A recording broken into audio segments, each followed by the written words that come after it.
Persia సామ్రాజ్యంలో ఉన్న యూదులందరినీ పిల్లలతో సహా ఒకే రోజున చంపేయాలని ఒక భయంకరమైన చట్టం పాస్ అయింది. మరి అది అమలు జరిగిందా? 100 డేస్ బైబిల్ కంప్లీషన్లో భాగంగా 48వ రోజు చదవాల్సిన పరిశుద్ధ గ్రంథ భాగము ఎస్తేరు గ్రంథము. ఇందులో మొత్తం 10 అధ్యాయాలుంటాయి. పర్షియా చక్రవర్తి అహష్వరోషు తన భార్య వస్తి తన మాట వినలేదని ఆమెను రాణి పదవి నుంచి తొలగించాడు. కొత్త రాణిగా మొర్దెకై అనే యూదుని దగ్గర పెరిగిన ఎస్తేరు ఎంపికైంది. ఆమె తన యోధా మూలాలను రహస్యంగా ఉంచింది.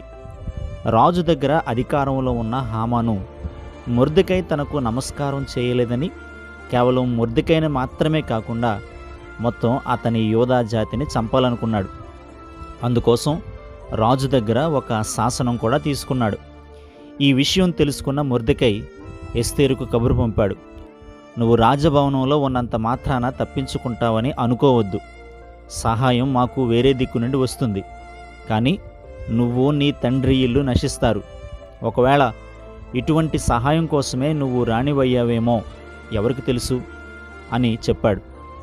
ఈ విషయం చర్చించడానికి పిలవకుండా రాజు దగ్గరకు వెళ్ళే అధికారం రాణి అయినప్పటికీ ఎస్తేరుకు లేదు.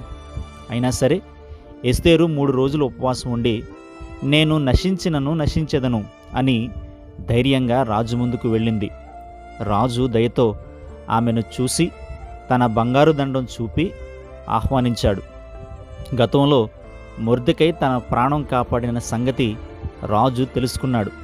అదే సమయంలో మొర్దెకైను చంపడానికి హామాను పర్మిషన్ తీసుకోవడానికి రాజు దగ్గరికి వచ్చాడు. కానీ రాణి ఇచ్చిన విందులో హామాను కుట్ర బయటపడింది. తరువాత ఊహించని మలుపు. హామాను ఎవరిని ఉరితీయించడానికి ఉరికొయ్య సిద్ధం చేశాడో అదే ఉరికొయ్యపై తానే ఉరితీయబడ్డాడు. మొర్దెకైతో పాటు యోధా జాతి మొత్తం సేఫ్. ఈ గ్రంథంలో దేవుడు అనే పదం ఎక్కడ కనబడకపోయినా దేవుని హస్తం, ప్రార్థన వలన కలిగే ప్రతిఫలాలు అడుగడుగునా కనిపిస్తాయి. రేపు యోబు గ్రంథం చదువుదాం. మీరు ప్రతిరోజు బైబిల్ చదువుతున్నారా? చదువుతున్నట్లయితే ఆమెన్ అని కామెంట్ చేయండి. దేవుని కృప మనకు తోడుగా ఉండునుగాక. Thank you.